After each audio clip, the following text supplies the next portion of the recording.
Hey, this is Nick from Sonic. It's TP52, based in Seattle, Washington. Sale number USA 52725. Gonna take you through electronics today on the boat. Boat's primary system is the B&G H3000 Performance. This is the B&G fully functional display that's on the cabin top, starboard side. On the other side of the cabin top, we have a B&G Hercules 2000, which is the remnants of the H2000 system that was here before, and another H2000 panel on the base of the mast cluster with 4 B&G 2020s above that. It's going to cost him. On the stern, we've got another B&G H2000 panel. We read out forestay tension here, which is a B&G load cell that is in the forestay. It goes back to a B&G amplifier in the stern and then directly into the 3000 CPU. We're also showing linear 2 here. The linear 2 channel on the H3000 is using a generic string potentiometer, which is measuring forestay length from the bow. The 3 antennas you see here, B&G Z100, that connects up onto the NMEA 2000 network and eventually to our Zeus 3 plotter. That's a digital compass as well as a GPS antenna.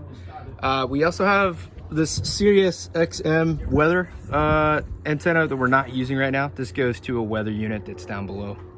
And then over here, this is a standalone GPS antenna for the NAIS 300. That's our Navico AIS unit, and that has its own proprietary, this is the antenna, so it's just an antenna cable going to the unit, which sits midship.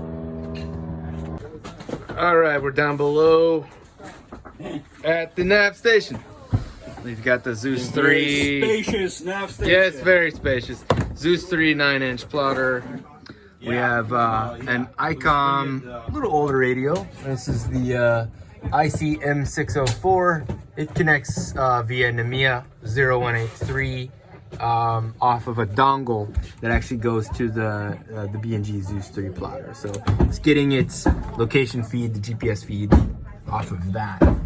Also down here is another FPD H2000 panel here. And we'll move to the back of the boat a little further.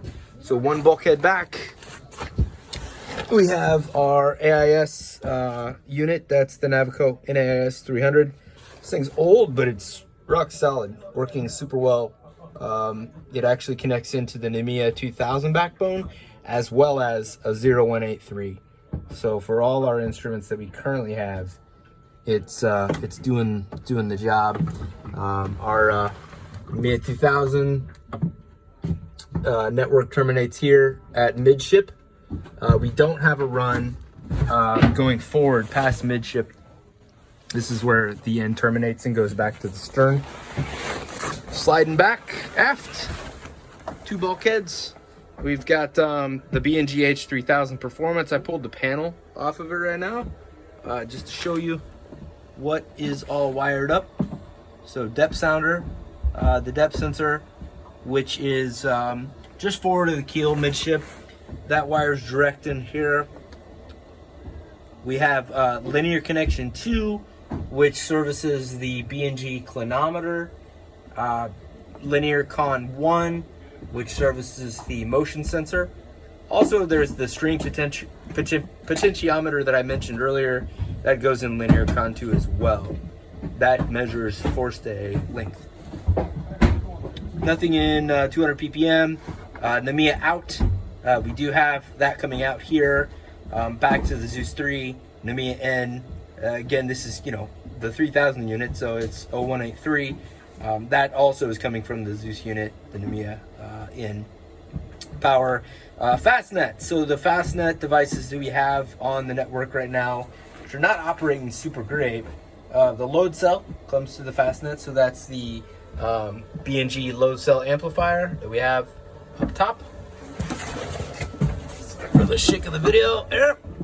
That is wired in via all these junction boxes. So load cell amplifier, as well as the Halcyon 2000 compass. That is also on the Fastnet network. Also a point of contention, something we're having some issues with. A lot of delay in data ending up at the instruments. Nothing in the Fastnet 2 port. The masthead unit goes direct from the mast base back here, direct wire. Then there's Pulse 2. Nothing occupying that. Paddle wheel next to that, which is our speedo, and nothing in alarm. So that's the H3000 unit. Also on this bulkhead, like I said, the load cell amplifier for the force-stay tension. That's the only thing that's wired into that. The B&G motion sensor, which is the original unit, comes with the H3000 performance package. The clinometer as well, which is the B&G unit.